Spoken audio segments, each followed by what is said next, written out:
da bilmirəm səni Mirxanım gözümdən çəkilmir o nurlu üzüm.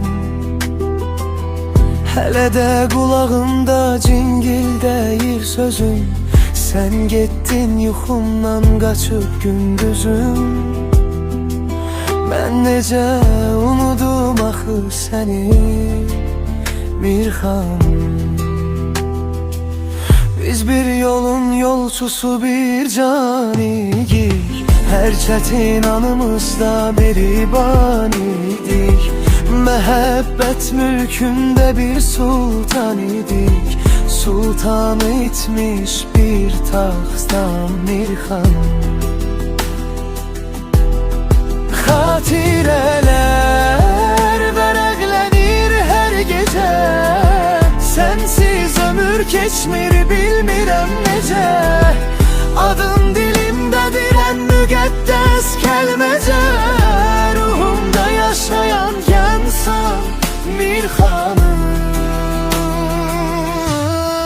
Dünya dəyişsə də dəyişməz hissim, sənsən mənim eşqim, sənsən nəfəsim. Yoxluğum qəlbimdə kədərim yesin, həmişə mənimlə qalanımsan Mirxanım.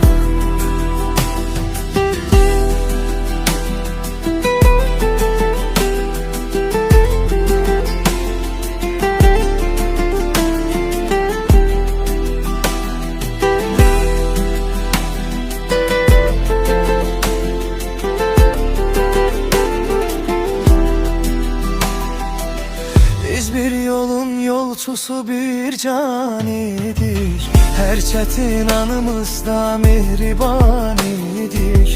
Məhəbbət mülkündə bir sultan idik, sultanı itmiş bir taxtdan Mirxanım. Xatirələr vərəqlənir hər gecə, sensiz ömür keçmir bilmirəm necə. Adın dilimdədir ən müqəddəs kəlməcə, ruhumda yaşayan cansan Mirxanım. Dünya dəyişsə də dəyişməz hissim, sənsən mənim eşqim, sənsən nəfəsim. Yoxluğun qəlbimdə kədərim yesin, həmişə mənimlə qalanımsan Mirxanım.